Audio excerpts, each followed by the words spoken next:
अस्सलाम वालेकुम दोस्तों। आज हम बात करने वाले हैं स्विच केस की। जावास्क्रिप्ट के अंदर स्विच केस को समझने से पहले पहले मैं आपको एक छोटी सी एग्जांपल दे देता हूँ कि फ़ैन का जो रेगुलेटर होता है, आप में से तकरीबन सब लोगों ने उसे इस्तेमाल किया होगा। रेगुलेटर के ऊपर कुछ नंबरिंग होती है। रेगुलेटर को हम स्विच कह देते हैं और उसके बाद नंबरिंग जो होती है, मुख्तलिफ नंबर्स होते हैं जिसके हिसाब से फ़ैन की जो स्पीड जो है वो तय होती है कि किस स्पीड पे फ़ैन ने चलना है। आप फर्स्ट नंबर पे अगर रेगुलेटर को रखते हैं तो स्पीड तेज़ होती है, 7 नंबर पे जाके रखते हैं तो स्पीड कम होती है। तो ये मुख्तलिफ स्विचेस के हिसाब से आपको कोई एक स्विच केस उठाना पड़ता है। कोई एक केस आप सिलेक्ट करते हैं कि 1 नंबर पे फ़ैन ने चलना है या 2 नंबर पे फ़ैन ने चलना है।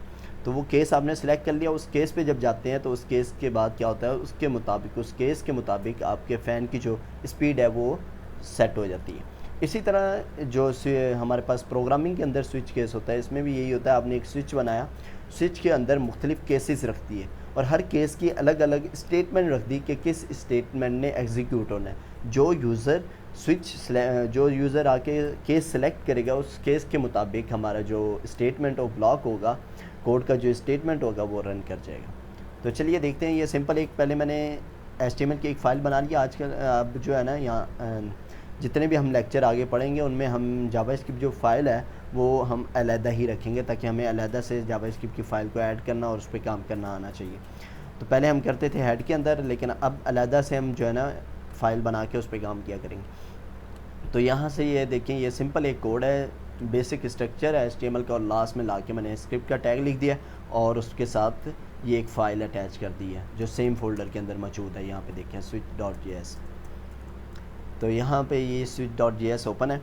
तो सबसे पहले एक मैं वेरिएबल ले लेता हूँ जिसमें यूज़र से इनपुट लूँगा, मतलब उससे केस पता करूँगा कि वो कौन सा केस सेलेक्ट करना चाहता है। तो यहाँ पे मैं लिखता हूँ प्रॉम्प्ट इनपुट लेने के लिए, और इसके बाद यहाँ पे लिखते हैं inter your grade. For example हम क्या ये एक बना रहे हैं कि स्विच केस बना रहे हैं कि जिसमें हम यूज़र से उसका ग्रेड पूछेंगे और उसके मुताबिक उसको कमेंट पास करेंगे। ठीक है, ये हमारे पास इसके अंदर अब जो भी ग्रेड होगा उसका यहाँ पे आ जाएगा। तो यहाँ पे स्विच केस का जो स्टेटमेंट है वो कुछ इस तरह से है कि यहाँ पे स्विच आपने लिखना है छोटी ब्रेसेस और उसके बाद कर्ली ब्रेसेस, और इसके अंदर आपने केस 1 और कॉलन, और उसके बाद आपने स्टेटमेंट लिखनी होती है, कोई भी स्टेटमेंट आप लिखें, और उसके बाद आपने यहाँ पे लिखना होता है ब्रेक, कि उस स्टेटमेंट मतलब यहाँ से हमारा केस स्टार्ट हुआ है और यहाँ पे एंड हो चुका है, ये उसको हमने बताना होता है। इसी तरह हमने केस 2 और केस 3 वगैरह लिखने होते हैं। और लास्ट में आता है हमारे पास डिफ़ॉल्ट।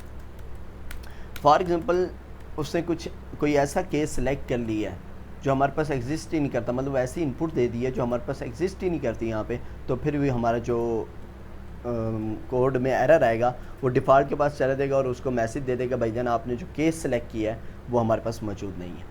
तो अब यहाँ पे हम लिख लेते हैं इसके केसेस वगैरह। यहाँ पे हमने लिखने हैं इनपुट, क्योंकि हमारे पास जो केस सेलेक्ट होके आएगा वो यहाँ पे आएगा, यहाँ पे वैल्यू आ जाएगी, उस वैल्यू को हमने चेक करना है। यहाँ पे आ गए और यहाँ पे हम कहते हैं केस ए, कि अगर यूज़र ए इनपुट करता है तो उसे दिखाए डॉक्यूमेंट डॉट राइट, और उसको एक मैसेज आएगा well done, excellent, well done, और उसके बाद ब्रेक। इसी तरह केस 2 में हमारे पास है for example C grade, document dot right,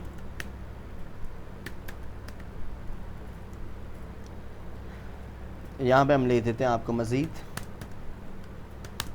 improve करने की ज़रूरत है।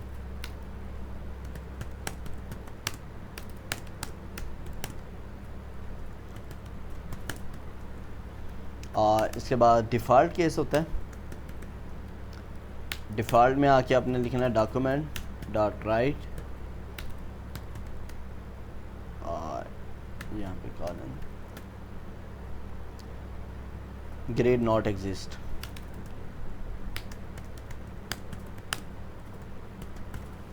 हम कहते हैं जो आपने ग्रेड लिखा है वो एग्जिस्ट नहीं करता। यहाँ पे लास्ट में कह देते हैं F, डॉक्यूमेंट डॉट राइट, यहाँ पे एफ फेल ट्राई अगैन, दोबारा कोशिश करें भाईजान, आप दोबारा एग्जाम दें। ये हमारे पास पूरा एक कोड बन के आ चुका है। हमने इस फाइल को रन करना है HTML वाली को। यहाँ पे एरर आया और एरर क्या है, डिफ़ॉल्ट, यहाँ पे ब्रेक नहीं लगाया एक तो, और फिर भी एरर है यहाँ डिफ़ॉल्ट क्या, ये कॉलन, तो ये देखें ठीक है, ये कॉलन देना लाजमी है, कॉलन देना और आखिर में ब्रेक देना। केस कौन सा आएगा, उसके बाद कॉलन, उसके बाद स्टेटमेंट, और स्टेटमेंट के बाद ब्रेक, और फिर नेक्स्ट केस, इसी तरह नेक्स्ट केस और ब्रेक, और फिर आखिर में डिफ़ॉल्ट और कॉलन, और उसके बाद स्टेटमेंट। यहाँ पे मैं लिख देता हूँ ए, तो ये मेरे पास एक्सीलेंट है, वेल डन आ गया लिखा हुआ। दोबारा मैं लिखता हूँ एफ़, तो एफ़ में हमारे पास जवाब आ जाएगा फेल ट्राई अगैन। अगर मैं जी लिख देता हूँ, जी है, डी लिख देता हूँ, डी है ही नहीं, तो डी के लिए ग्रेड नॉट एग्जिस्ट। अब यहाँ पे आ जाता है एक और कि अगर फॉर एग्जांपल मैंने छोटा ए लिख दिया, तो यहाँ पे देखें ग्रेड नॉट एग्जिस्ट। तो इसके लिए क्या करेंगे, कुछ लैंग्वेज कंप्यूटर की ऐसी हैं जिनमें इस तरह से हम ऑल करके लिख देते हैं केस के अंदर, लेकिन यहाँ पे जावास्क्रिप्ट में आपको दोबारा से केस लिखना पड़ता है, केस, और इस तरह से आप जो है ना मल्टीपल केसेस को ऐड कर सकते हैं। अब इन दोनों के लिए ये आउटपुट आएगी, ठीक है। और इसी तरह अगर मैं सी में आऊँ तो केस सी, और उसके बाद कॉलन देना, आपने कॉलन देते जाना है, जितने भी स्टेटमेंट आपके केसेस हैं उसके बाद आपने स्टेटमेंट वो वाली लिख देनी है, यहाँ पे ब्रेक, और इसी तरह यहाँ पे केस एफ, ठीक है।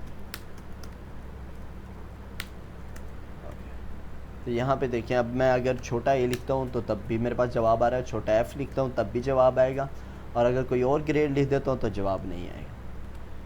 अब यहाँ पर देखें डिफ़ॉल्ट केस लास्ट में हमने जब लिखा है, तो डिफ़ॉल्ट केस लाजमी नहीं लास्ट में हो, ये कहीं भी आप लिख सकते हैं, लेकिन बेहतर होता है कि लास्ट में लिखें। अगर आप दरमियान में कहीं लिख रहे हैं, फॉर एग्ज़ाम्पल सबसे ऊपर लिख देते हैं आप इसे, और उसके बाद स्टेटमेंट लिख देते हैं डॉक्यूमेंट डॉट राइट, और ये वाला बल्कि हम कॉपी कर लेते हैं, डिफ़ॉल्ट कॉपी किया और इसे यहाँ पे पेस्ट कर दिया। तो यहाँ पे एक चीज़ लाजमी होगी आपके लिए जो आपने करनी है, वो है ब्रेक, कि आपने फिर यहाँ पे ब्रेक लाजमी देनी है। यहाँ पे लास्ट में लिखने के लिए हमें ब्रेक नहीं देना पड़ता, लेकिन अगर आप शुरू में लिख रहे हैं डिफ़ॉल्ट को तो आपको ब्रेक देना पड़ेगा इसको। यहाँ पे हम दोबारा से लिखते हैं ए, तो ये स्टेटमेंट हमारे पास आ जाएगी वेल डन, और अगर हम डी लिखते हैं तो हमारे पास वो जवाब आ जाएगा ग्रेड नॉट एग्जिस्ट, ठीक है। ये लास्ट से हम मिटा चुके हैं, ऊपर हमने लिख दी।